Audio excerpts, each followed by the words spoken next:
Aphorism 209.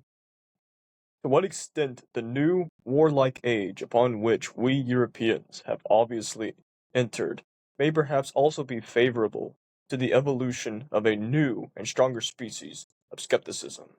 On that question, I should like for the moment to speak only in the parable which amateurs of German history will easily understand. That unscrupulous enthusiast for tall, handsome grenadiers, who, as King of Prussia, brought into excellence a military and skeptical genius, and therewith at bottom that new type of German which has just triumphantly emerged, the questionable mad father of Friedrich the Great, himself had no point the grasp and lucky clutch of genius. He knew that what was then lacking in Germany, and which deficiency was 100 times more alarming and pressing than any deficiency in culture or social polish. His antipathy for the youthful Friedrich was the product of a deep instinctual fear. Men were lacking, and he was suspected, with the bitterness vexation, that which his own son was not enough of a man, and that he was a deceived, but who would not have been deceived in his place? He saw his son lapse into atheism, the spirit, the pleasure-seeking frivolity of ingenious Frenchmen. He saw in the background the great bloodsucker, the spider skepticism. He suspected the incurable wretchedness of a heart which is no longer hard enough for evil or for good, of a broken will which no longer commands, can no longer command itself. But in the meantime there grew up in his son that more dangerous and harder new species of skepticism.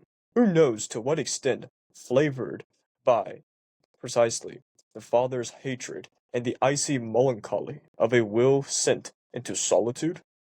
The skepticism of audacious manliness, which is related most closely to genius for war and conquest, and which first entered Germany in the person of the great Friedrich. This skepticism despises and yet grasps to itself. It undermines and takes into possession. It does not believe, but retains itself.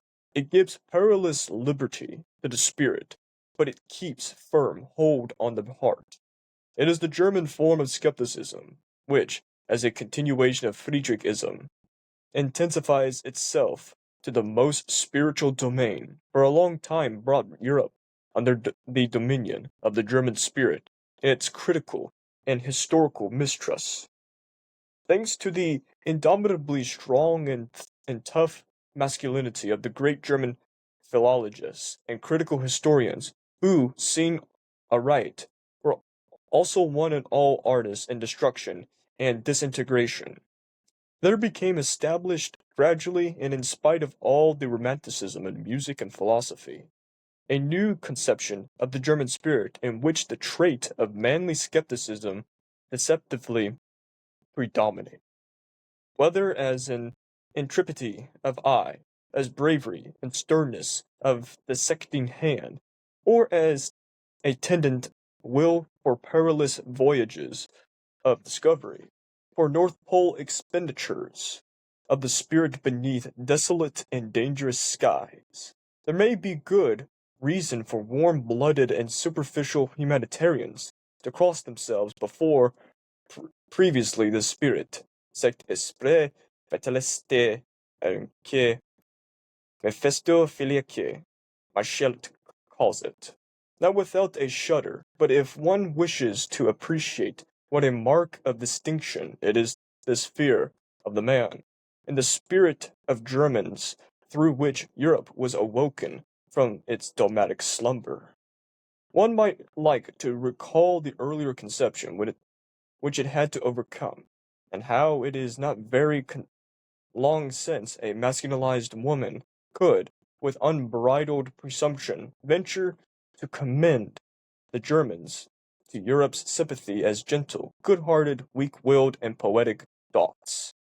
One should at last have a sufficiently profound comprehension of Napoleon's astonishment when he caught sight of Goethe, It, it portrays what had for centuries been taught was meant by the German spirit, Viola un humain, which is to say, but that is a man, and I had expected only a German. Aphorism 210.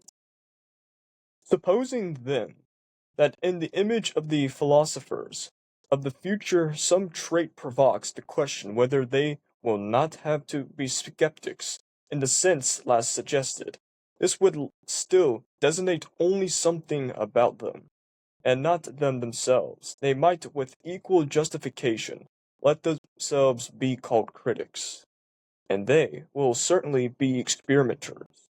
Through the name which I have virtued to be baptized them, I have already expressly emphasized experiment and the delight in experiment. But this because as critics of the body and soul, they like to employ experiment in a new, perhaps wider, perhaps more dangerous sense. Well, they, in the passion of their knowledge, have to go further with audacious and painful experiments than the tender and pampered taste of a democratic century can approve of it. There can be no doubt that these coming men will want to dispense least with these serious and not indubious qualities which distinguish the critic from the skeptic. I mean certainty in standards of value, conscious employment of a unity of method, instructed courage, independence, and ability to justify oneself. Indeed, they confess to taking a pleasure in negating and dissecting, and to a certain self-possessed cruelty which knows how to wield the knife with certainty and deftness even when the heart bleeds. They will harder, and perhaps not always only against themselves, than humane men might wish. They will not consort with truth so as to be pleased by it or elevated and inspired. They will rather be little disposed to believe that truth of all things should be attended by such pleasures. They will smile, these stern spirits, if someone would say in their presence, quote, "This thought elevates me. How should it not be true?" End quote. Or, quote, "These work delights me. How should it not be beautiful?" End quote. Or, quote, "This artist enlarges me. How should he not be great?" End quote. Perhaps they will have not only a smile but a feeling of genuine disgust for all such fawning enthusiasm, idealism, feminism, and hedonism. And he who could penetrate into the secret chambers of their hearts would hardly discover there in the intention of reconciling Christian feelings with classical taste, and perhaps even with modern parliamentarianism. As such, a conciliatory spirit is said to exist even among philosophers in our very uncertain and consequently conciliatory century. Critical discipline and every habit conducive to cleanliness and severity in things of the spirit would be demanded by these philosophers, not only of themselves. They could even display them as their kind of this decoration. Nonetheless, they still do not want to be called critics on that account. It seems to them no small insult to philosophy when it is discreet, as is so happily done today. Quote, "Philosophy itself is criticism and critical science, and nothing whatever besides." End quote. This evaluation of philosophy may enjoy the applause of every positivist in France and Germany, and it may possibly have flattered the heart and taste of old Kant. One should recall the titles of his principal works. Our new philosophers will still say critics are the philosophers' instruments, and for that reason very far from being philosophers themselves. Even the great Chinaman of Königsberg was only a great critic. Aphorism 211. I insist that philosophical laborers and men of science in general should once and for all cease to be confused with philosophers, that on a precisely this point, quote, "to each of his own," end quote. should be strictly appealed, and not much too much given to the former, much too little to the latter. It may be required for the education of a philosopher that he himself has also once stood on all those steps on which his servants, the scientific laborers of philosophy, remain standing. How to remain standing, he himself must perhaps have been critic, and skeptic, and dogmatic, and historian, and, in addition, poet, collector, traveller, reader of riddles, moralist, seer, and free spirit, practically everything. So as to traverse the whole range of human values and value feelings, and be able to gaze from the heights into every distance, from the depths into every height, from the nook and corner into every broad expanse, with manifold eyes and a manifold conscience. But all these are only preconditions of his task. This task itself demands something different. It demands that he create values. Those philosophical laborers after the noble exemplar of Kant and Hegel have to take some great fact of evaluation, that is to say, former assessments of value creations, and the creation of those values, which have become dominant and are for a while called, air quote, truths, and identify them and reduce them to formulas, whether in the realm of logic or of politics, political moralism in this sense, or of art. It is the duty of these scholars to take everything that has hitherto happened and been valued, and make it clear, distinct, intelligible, and manageable, to abbreviate very long, even time itself, and to subdue the entire past, a tremendous and wonderful task in the service of which every subtle pride, every tendency, will can certainly find satisfaction. Actual philosophers, however, are commanders and lawgivers. They say, thus it be shall be done. It is they who demand the rare for, the wither of mankind, and they possess for this task the preliminary work of all the philosophical laborers, of all those who have subdued the past. They reach for the future with creative hand, and everything that is or has become for them a means, an instrument, a hammer.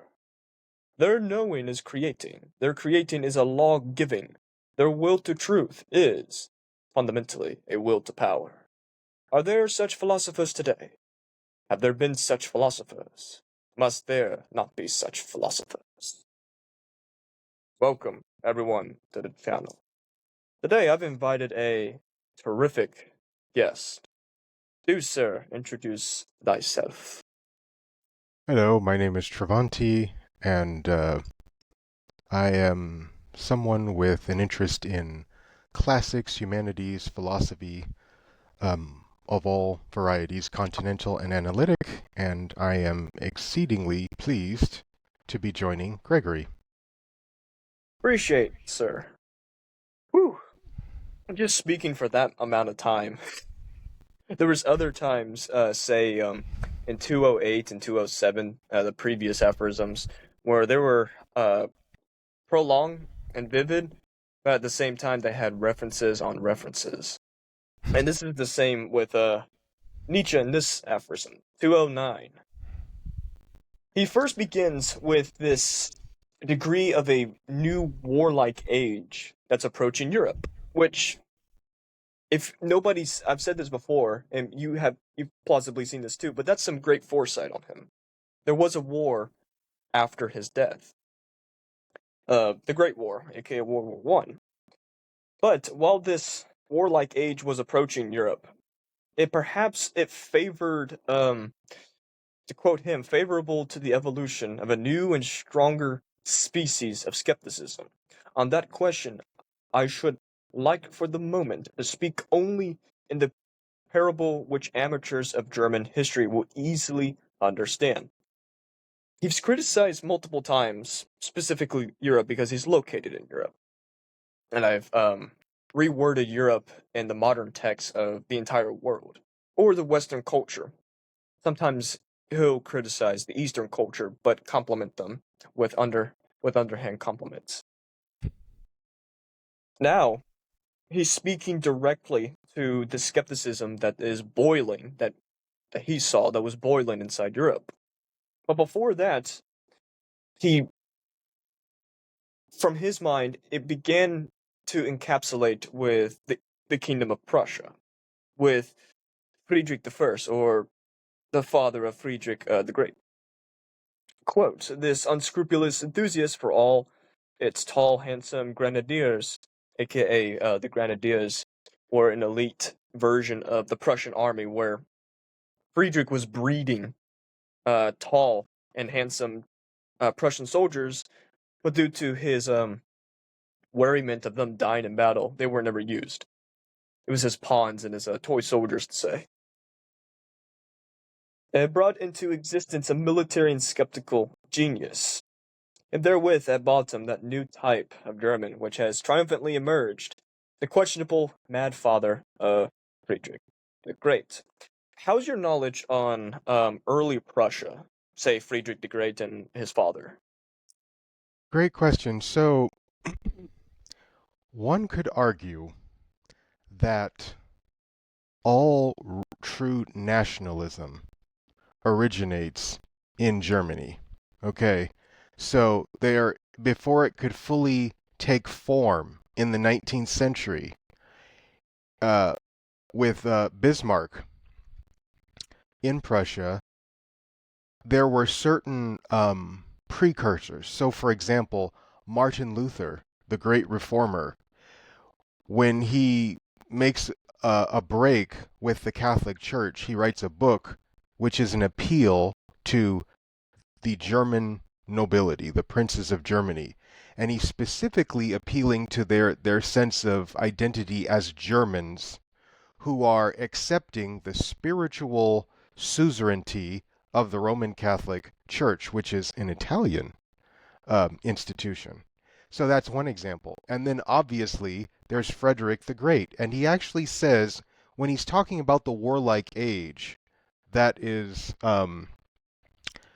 that Europe is about to enter or is on the cusp of entering,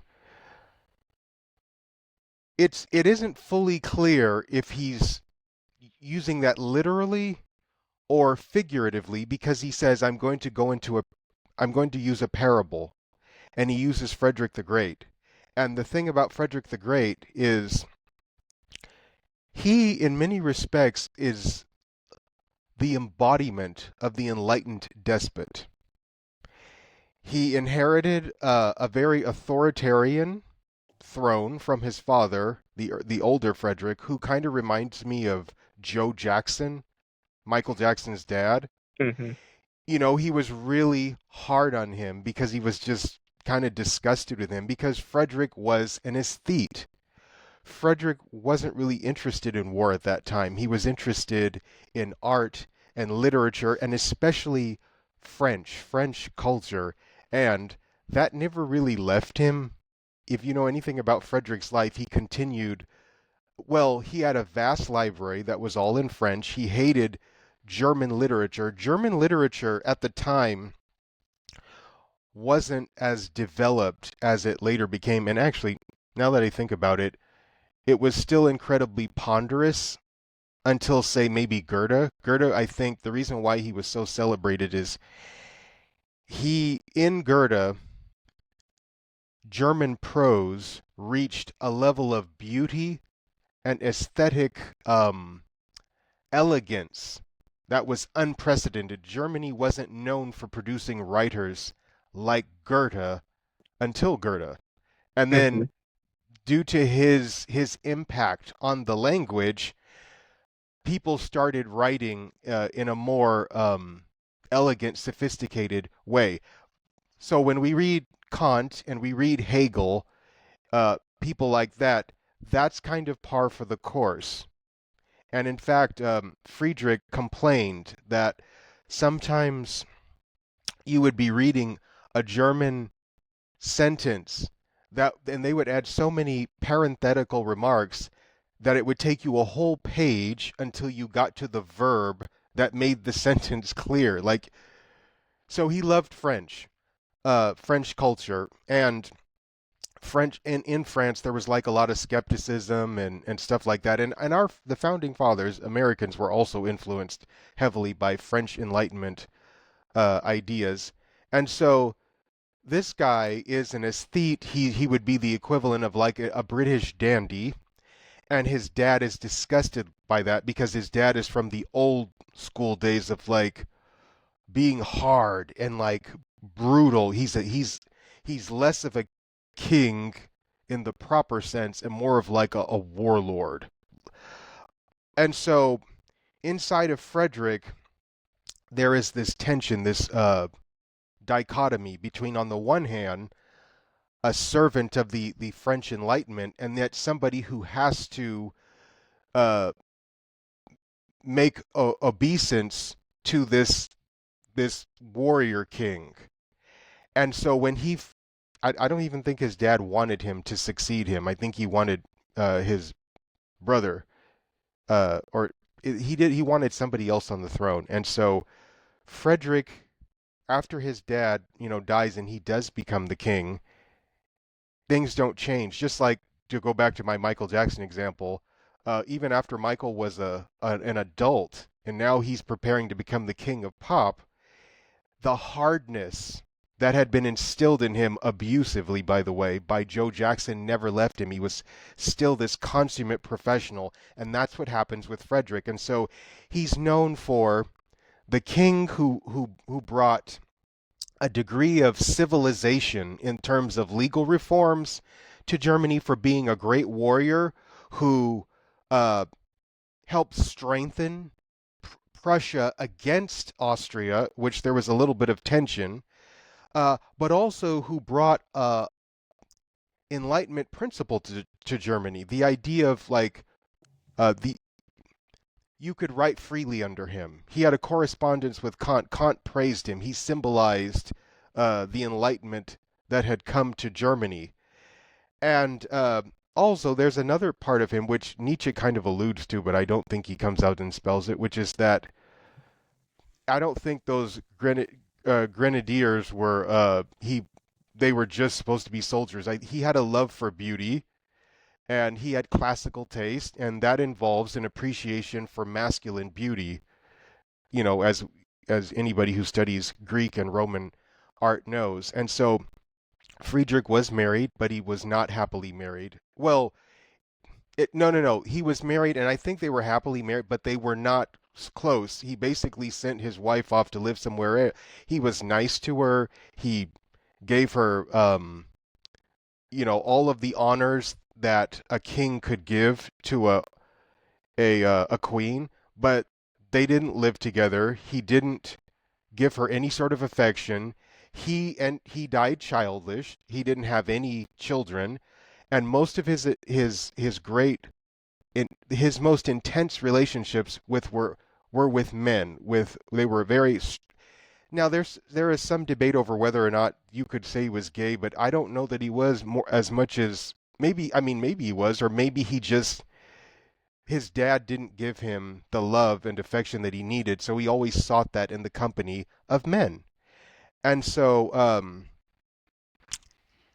you've talked about uh, Nietzsche holding up the a Caesar with the soul of Christ.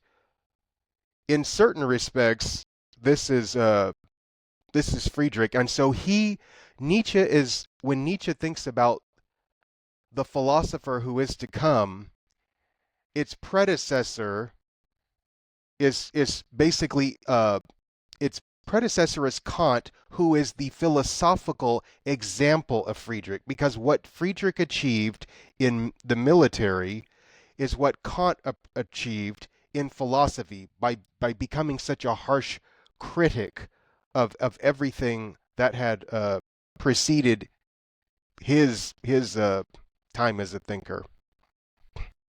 And to elaborate on Friedrich the Great's father, he would he was a an ardent but adamant Lutheran or and Protestant to instill traditionalism, militarism, and and unfathomable resilience upon him to resist everything. And Nietzsche said it himself. He saw inside his son the lapse into atheism, the spirit, the pleasure-seeking frivolity of ingenious Frenchmen, as you said previously. He saw in the background a great bloodsucker, the spider skepticism. He suggested the incurable wretchedness of a heart which is no longer hard enough for evil or for good, of a broken will which no longer commands, can no longer command even in itself.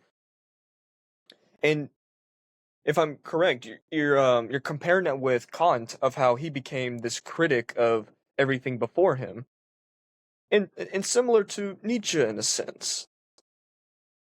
Yeah, absolutely. So there's like I think what he admired about the treatment that the elder Frederick gave to the younger Frederick, it was harshness, the ability to be hard and tough when he needed to. And that, combining that with his classical taste, produced a, a, a king that Germany had never had, a kind of king that Germany had never experienced before. And this was the kind of the equivalent of Kant. Kant produced a kind of thinker. Nietzsche doesn't want to call him a philosopher. He calls him a critic that had never been seen before. And it involves not to jump ahead, but just since we're kind of what does he say? Yeah, a German form of skepticism. He says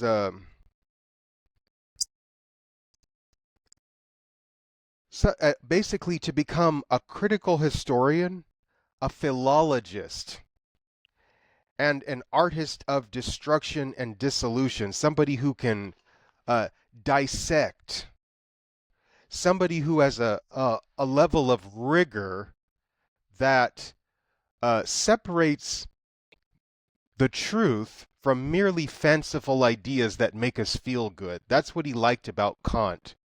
The philosophy that preceded Kant, that preceded critical philosophy, which would become, despite what Nietzsche says later in the other paragraphs, the philosophy of Europe in every way. The philosophy that had preceded that was that of Leibniz. And Leibniz had created this book on monads, Mm-hmm. and I think he wrote a text called the Theodicy. But basically, everything in Leibniz's philosophy was designed to reconcile the new science, the new philosophy that had come into Europe with Christianity. And Kant, even if Kant may have been a Christian, there was something about that kind of thinking offended him. And in reaction to that, or a version of that, which was being promoted by a guy named I think Christopher Wolff. I remember his last name. He had created this system called the system of pre-established harmony. And as Nietzsche will go on to say in Aphorism 10, this thought elevates me, this work delights me, this makes me feel greater. That's exactly what that system was designed to do. The theory of pre-established harmony. And Kant's teacher had called it the pillow for the lazy mind. Like if you don't want to think, you just want to feel good, you embrace ideas like Leibniz's ideas. And when Kant was finally awakened, it was by encountering David Hume and David Hume's form of skepticism. And it caused something to rise up in him. He didn't want to go completely the Humean way, but what he took from Hume was the ability to be harsh and severe. and to not embrace ideas simply because they made you feel good. But he also was not willing to give up Christianity.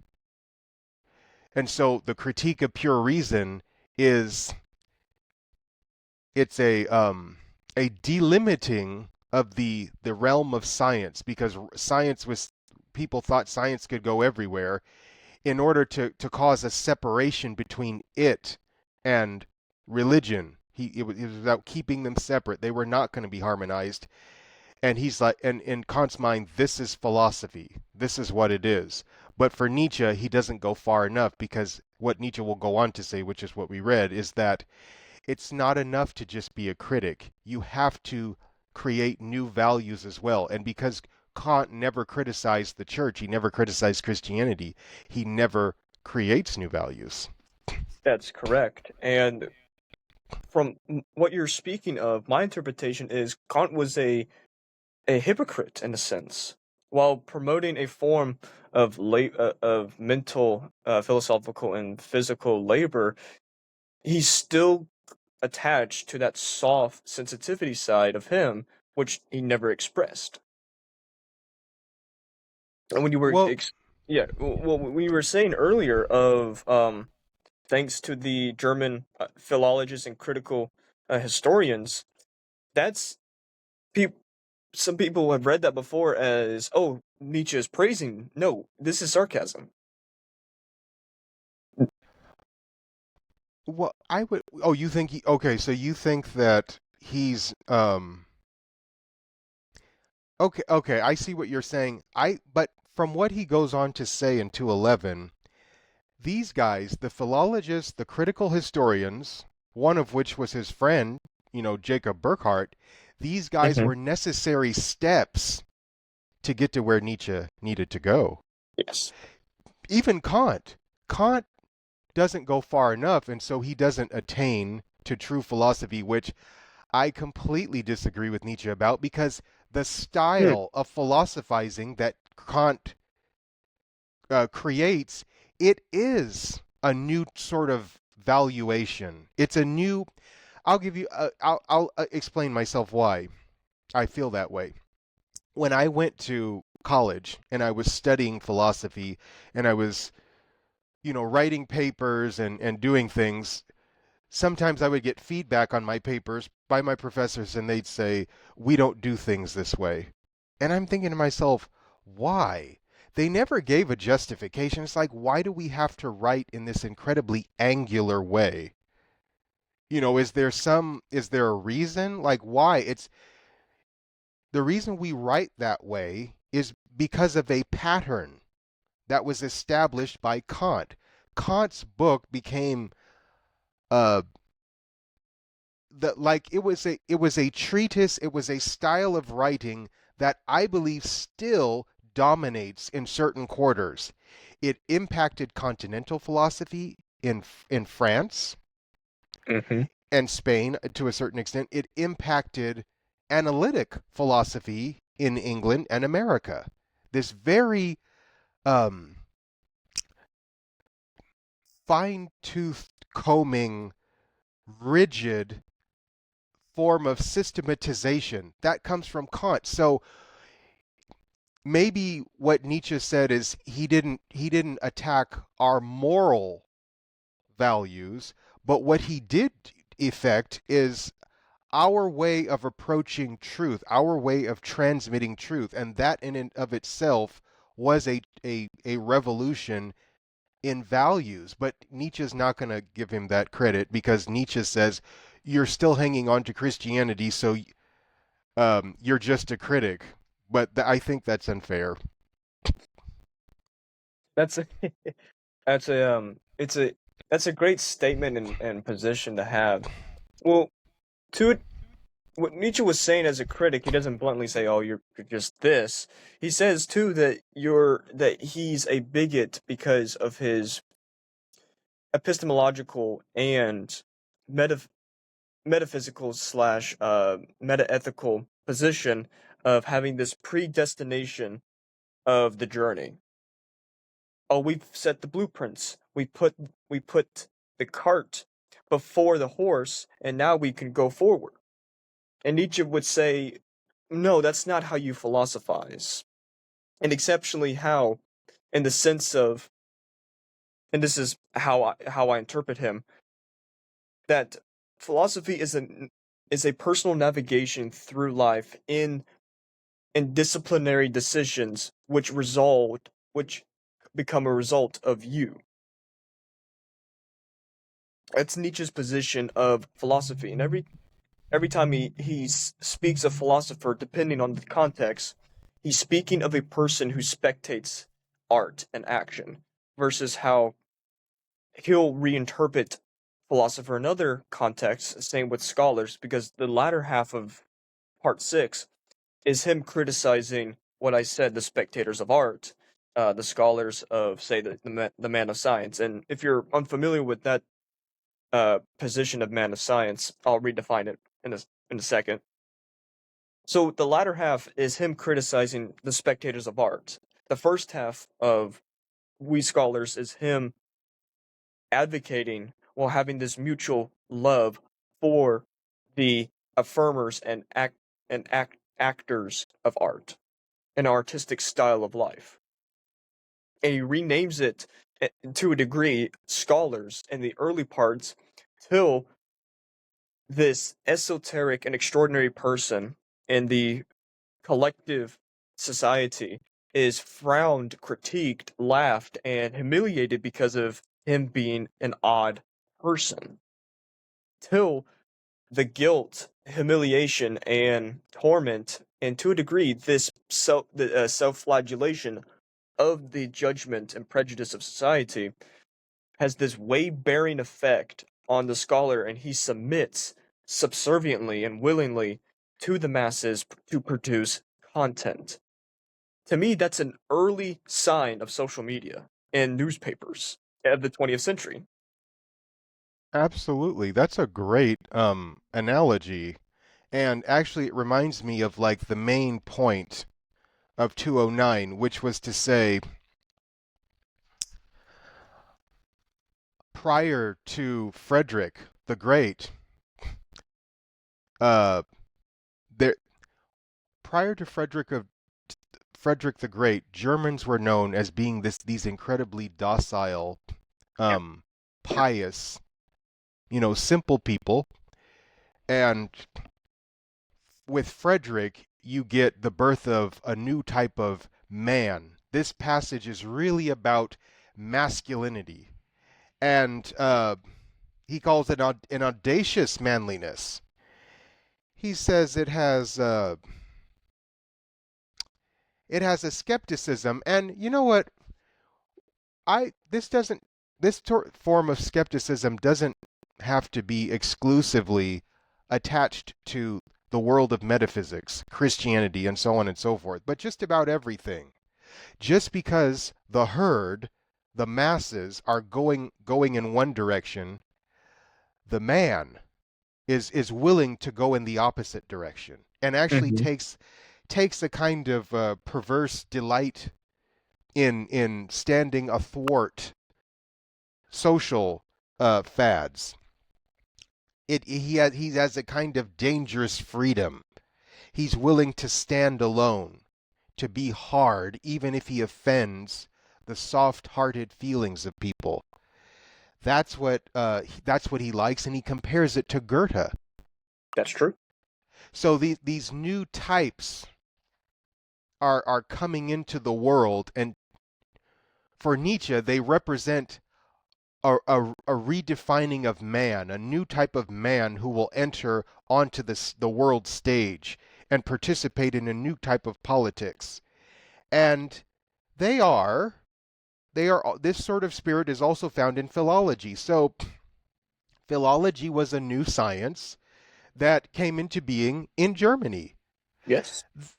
Now there were some examples of so-called higher criticism uh, previously in some other countries. For example, the donation of Constantine, which we now know as a forgery, was being used by the popes of medieval Europe to say Emperor, we own these lands, and Constantine has made us higher than the so-called secular princes. And there was the name escapes me, but there was a Renaissance writer who sort of picked it apart and showed, hey, this is not true. Well, that spirit of being, even though that would be nice because this guy was a Catholic, but there was he was skeptical about this claim. Michel de Montaigne? I don't think it was Montaigne. It was somebody else. I'll find the name and I'll tell it to you some other time. But the fact that he was an adherent of the faith and yet he was willing to suggest that this was a lie speaks to something inside of him. That's what Nietzsche is thinking of. Somebody who is willing to be a man in the face of self-affirming, feel-good delusions. And this is what philology does. Philology goes in, and it's a level of linguistic analysis, a breaking into pieces sentences and expressions in order to get at their inner meaning. What does it? What did these? What do? What does the Greek language specifically tell us about Greek society and by extension human culture? And then critical historians, which we already talked about. That's what that one guy was doing with the donation of Constantine. And so he's seeing this new spirit going everywhere. It's in uh, the military. I mean, in higher places like Frederick. Then you've got the philologists. Then you've got the critical historians, the Jacob Burckhardts. And then you've got now philosophers like Kant and Hegel, which Hegel, again, somebody that Nietzsche respects to the extent that he can be respected. Like Kant, he doesn't give birth to any new values, although arguably, I think again it can be argued that he could. Because That's a great position of birthing and creating new values. And we've discussed this before with Hegel, how he's immensely influenced Friedrich. And I say Hegel created new values in the eyes of Friedrich, or in the presence of Friedrich Nietzsche. well, certainly what he did is he brought process into philosophy in a way that Kant could not and did not.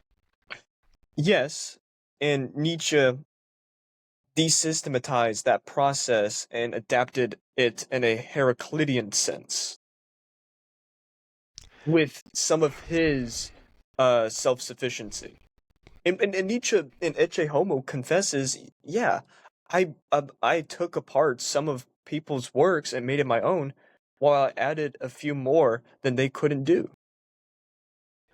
Right. And so for him, he's going to look at people like Kant, he's going to look at people like Hegel, he's going to look at the philologists and the historians and say, okay, these are my slaves.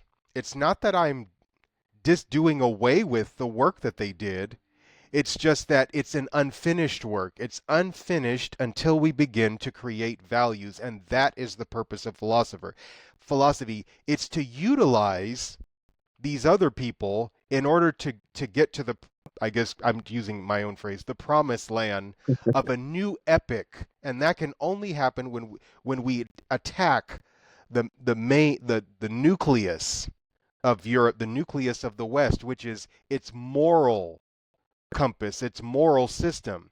But he's not getting rid of these people. He's using them as steps. And the other thing that this made me think about is the reason why we as Americans have fallen into such a state of cultural political disarray. And you mentioned social media and all of that. And it's because the people who are so-called influencing us, influencers, they're wanting to do something that they have not been prepared for. They're unwilling to pass through any of those stages. They have not become scholars.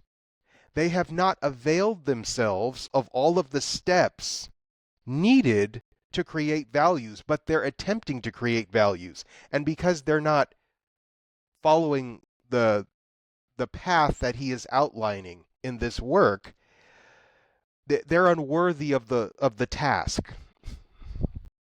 Yes, and in Aphorism 206, Nietzsche describes these people. Quote, here closely too. Quote, what is the man of science? An ignoble species of man, for a start, with the virtues of an ignoble, that is to say, subservient, unauthoritative, and unself-sufficient species of man. He possesses industriousness, patient acknowledgment of his proper place in the rank and file, uniformity, and moderation in abilities and requirements. He possesses the instinct for his own kind and for that which his own kind have need of, for example, that little bit of independence and green pasture without which there is no quiet work, that claim to honor and recognition, which first and foremost presupposes recognizability, that sunshine of a good name, that constant affirmation of his value and his utility, with which his inner distrust the dregs at the heart of all dependent men and herd animals. That final portion that he's describing is the inner mistrust or self reproach is because of not succeeding in the industrious status quo sense. Thus, Thus, he still has, no, still has and possesses inside him doubt, a early form of skepticism, which Nietzsche, to me, delightfully shows in the aphorisms after this, including the one we read today. In that second part, what we were describing of the great German philologists and critical historians, I realized that it's half sarcasm and half criticism. The half criticism is the second part where he says they gradually and in spite of all romanticism in music and philosophy, a new conception of the German spirit in which the trait of manly skepticism decisively predominated, whether as intrepidity of eye, as bravery and sternness of dissecting hand, or as a tendous will for perilous or serious voyages of history. I didn't say this previously to the audience when I was reading part one, but Nietzsche is a doctor with no degree in the sense of he's dissecting, or he's a surgeon. He's dissecting every nuance and intricate part of history critically in with a philologist's mind, because people don't remember that he's a philologist and not a philosopher. Well, yes, he is a philologist by training, but he would say that he is a philosopher because he's creating new values. But you're right. I mean, here's the thing. Even at the time that Nietzsche was writing, philosophy as like a profession was still relatively new. In the past, the idea that you could be a professional philosopher was not something that was available to people. Philosophers were scholars in other fields who would sort of devote their time to these incredibly architectonic questions. That's a term that Kant would use. It's these foundational questions, like the basis upon which all of the more surface level questions are erected upon. And so I think one of the first examples of like a true philosophy professor would be Hegel. I think Hegel had a philosophy chair. Yeah. Kant, I think Kant was a mathematics professor. And yet he's not known for his mathematical work, he's known for his philosophy. Um, the same is true of Nietzsche never got a philosophy chair, but Nietzsche's a philosopher. Um, Kierkegaard was not a professional philosopher. Um, yeah, so there were some examples of that. For example, Schopenhauer was a he got a job teaching philosophy. It's just his lectures weren't attended well because Hegel was the star of the day. But yeah, he was a philosopher. Even now, I think in order to truly be a philosopher, sometimes you have to come from outside of the discipline itself. Because what happens is there is a tension between the demands of academia and the demands of the canon. Yeah. The demands of the canon of that list of luminaries who are the princes and princesses in some instances of the world of the spirit, the world of mind, are very different from what's going to fill up classrooms, what's going to attract donors to universities, what's going to tickle the ears of faculty committees. Those are two totally different things. There have been some people who have been able to kind of, do that balancing act, that tightrope walk of satisfying the demands of the canon and satisfying the demands of the academy, but they're few and rare. And that was one of the reasons why I stepped away from academic philosophy. I was in not one but two graduate programs in philosophy, and I had to leave because I was like, if you stay here, you will never become a philosopher. And so that's what I did. And Nietzsche had to do the same thing. Yeah. He had to leave. He would never have become the Nietzsche that we know had he remained in academia, I Well, believe. I agree with your adherence because if Nietzsche was present in front of you, he would say, "Yeah, I agree with this guy that I've never met before," but he'll use his vernacular language of German and not English. That would be a fascinating task of resurrecting individuals and reteaching them modern English and show them modernity, contra to their version of modernity. And what you were describing earlier of an academic philosopher, which Nietzsche would title as a spectator of art, and a artistic philosopher or some form of scholar, free spirit, etc., etc. He said in We Scholars and part 5 on the religious nature that at a distant time, philosophers were revered, noble, and accepted individuals with no degree till the arrival of the Enlightenment, where this vigorous, disciplined, serious approach of through the seas and voyages of history, it became a academic title, which you, I, including others, including Montaigne, eh, would abhor. Absolutely. And yet, Nietzsche never dispensed with the academy. He never said, don't go to school. And I agree with him.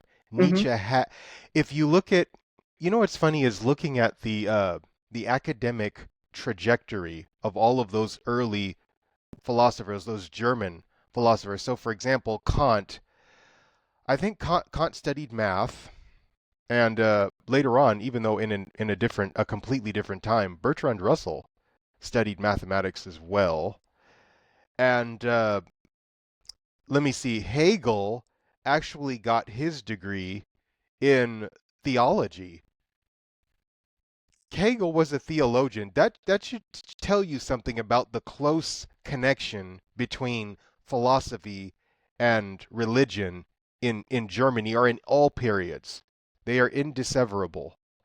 Um, and then Nietzsche started out following in the footsteps of Hegel because that was the thing to do, and getting he was getting a degree initially in theology, and then he abandoned it and studied classics and started studying philology. So he transitioned, but all three of them were philosophers because they're dealing with philosophical questions, because that's what philosophy is. Philosophy is not I don't think it's a discipline. It's a tradition. It's a set of questions and topics that certain men and women have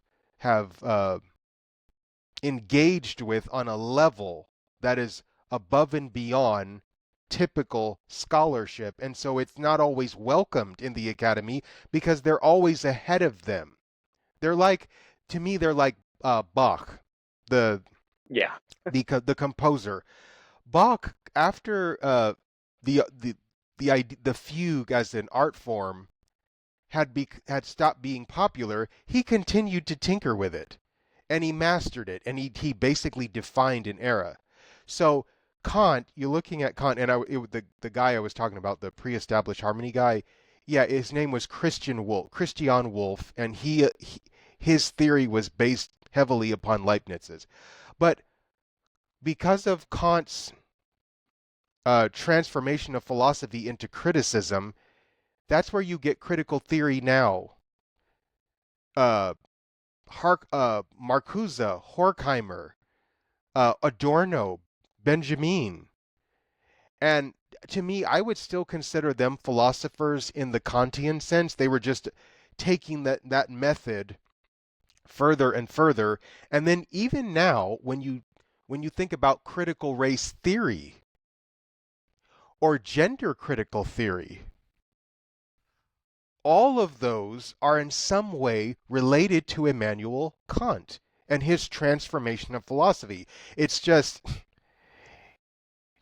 well, some people would say it's spiraled out of control. I don't think there's anything wrong with it, the method itself. What I think the problem is that what what Nietzsche is talking about, to tie it to 11, people are unwilling to do the work to be able to philosophize. So they've adopted an attitude and they're just running rampant with it, especially upon Twitter and social media. They don't realize that they are the heirs of what Nietzsche calls the Chinese man from Königsberg, but they all owe him a debt of gratitude. And so really what the task of philosophy in the 21st century, it would have to be either overcoming critical philosophy as a method and using a different type of method, if that's possible. Maybe it's not, I don't know. That's something to think about. Or it is to tackle the idea of Christian morality in a way that is not rooted in skepticism, because that would be a new transvaluation of values. That would be Hmm. a new that would be a new approach, even though it would fly in the face of, moderns. And Nietzsche's criticism of Christianity is, to say this again, he's criticizing not solely Christianity, but a specific denomination, liberal and orthodox Protestantism.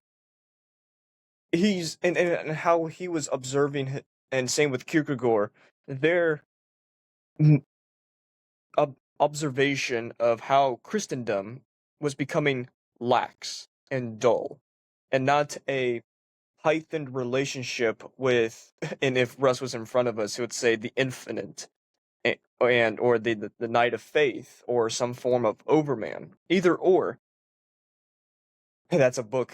Every time I say either or, that's the Soren Kierkegaard book. That's a great book itself. It's like two halves of a brain in one work. But nonetheless, those criticisms involve what he would say is the philosophical laborers who ushered this form, not solely Kant and Hegel, which, to quote him, he said those philosophical laborers, after the noble exemplar of Kant and Hegel, have to take some great fact of evaluation, that is to say, former assessment of values, creation of values, to which they become dominant and are for a while called, air quote, truths, and identify them and reduce them to formulas, whether in the realm of logic or of political moralism or of art. And again, Ab- this is his criticism of modernity in the form of modern politics, morals, logic, and art and science too. Continue what you're saying. yeah, so basically, to kind of bring all of this to a point, is to say that we're in an era where there is a new form of the theory of pre-established harmony, a new pillow or pillows for the lazy mind. Theories that we can just sort of allow us to rest on our laurels and don't force us to do what he says about Friedrich on in 209. He says, Mm-hmm. the tough will to undertake dangerous journeys of exploration and spiritualized North Pole expeditions under desolate and dangerous skies. For Nietzsche, the danger is complacency. That's what he was really critiquing.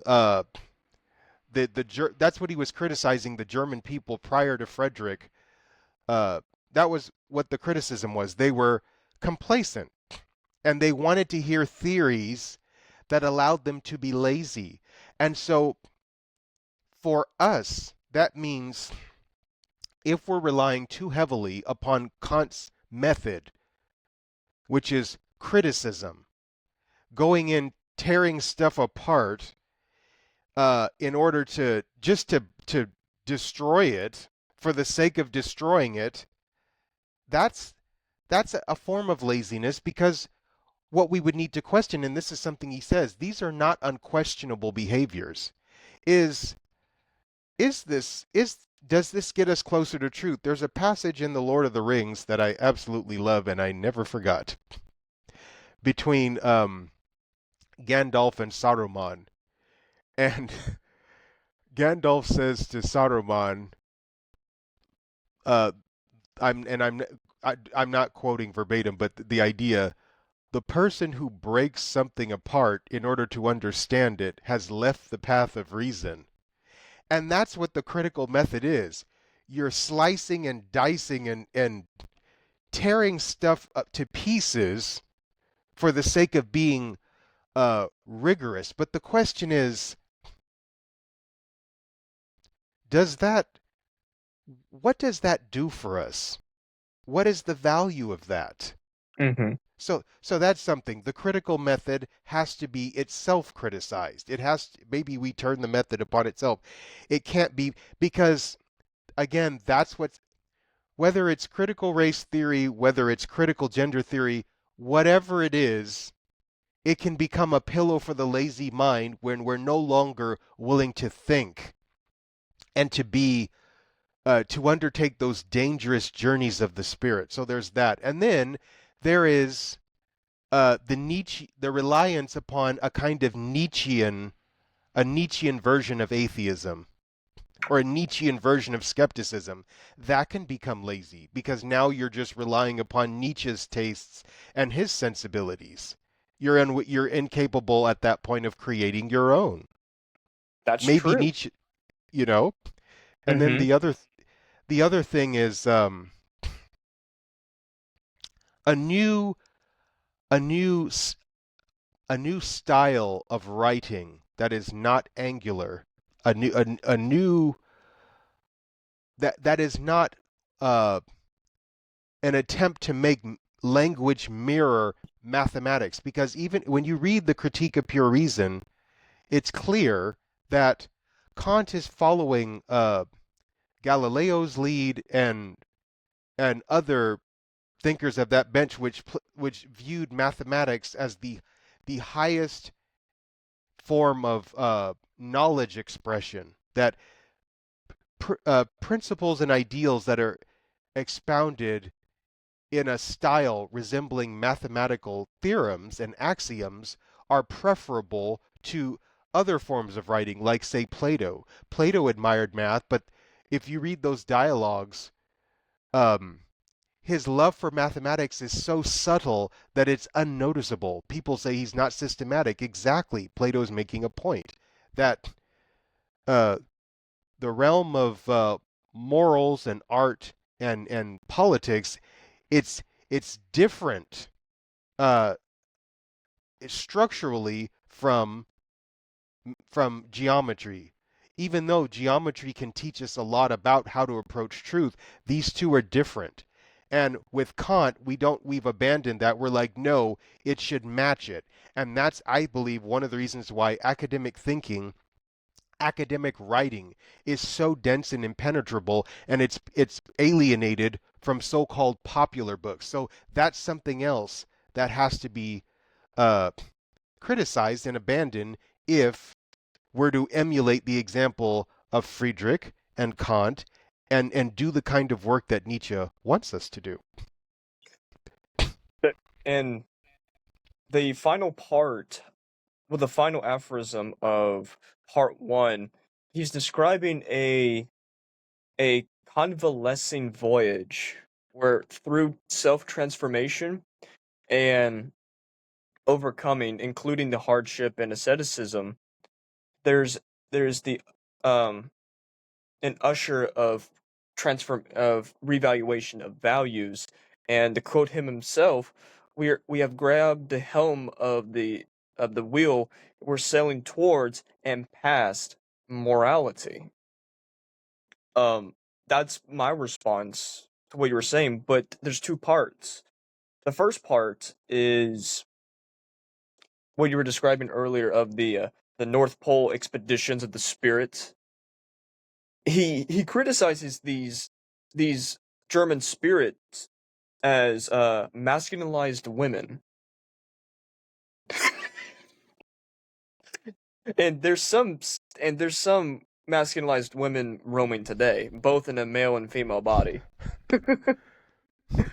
While at the same time, with his blunt criticism and humor, he says that the venture to command the Germans to Europe, they have a sympathy as gentle, good-hearted, weak-willed, and poetic dolls. While at the same time, he throws. Some people say, "Oh, this is an arbitrary statement," but I say no. This is a voluntary statement where he acknowledges the astonishment or the accolades of Napoleon, and he exhorts a person to say, "Have you not sufficiently have a profound comprehension of Napoleon and what he did?" But when he caught sight of Goethe, he thought he was just approaching another German. No, Goethe, in both Napoleon and Nietzsche's mind, was a beyond individual, which that itself humbled both of them, similar to Diogenes to Alexander the Great. Yes, yes. The the second part is answering your question or answering your concern of the reason or slicing individual parts of critiquing for the path of reason, and that leaves us at a blockade. And I disagree. Nietzsche uh, answers that question of yours. Quotes: actual philosophers, however, are commanders and lawgivers. They say, "Thus it shall be." It is they who determine the therefore and whither of mankind. They possess for this task the preliminary work of all philosophical laborers, of all those who have subdued the past. They reach for the future with creative hand, and everything that is or has been become for them a means, an instrument, and a hammer. Hammer in this sense is not solely a demolishing of table of values, but and he defines this in Twilight of the Idols, to philosophize with a hammer, which is the subtitle. He says it's a bell, and that he rings it with a miniature hammer to hear the uh, the the the vibrant noise if it's pleasant or unpleasant. That's what he's describing in this situation too. And continuing forward, their air quote knowing is creating. Their creating is a law giving. Their will to truth is fundamentally a will to power. Are there such philosophers today? Question mark. Have there been such philosophers? Question mark. Must there be must there not be such philosophers? Question mark. People have read that aphorism and thought, "Oh, he's speaking rhetorical language." No, that's not rhetorical. It's a authentic concern of his. Will there be philosophers of the future? Yes, exactly. And that's exactly what I was talking about. This is an example of his perspectivism, and it's the idea that th- you shouldn't rely too heavily upon one point of view, one angle. Go through all of these different Yeah. ways of approaching a problem.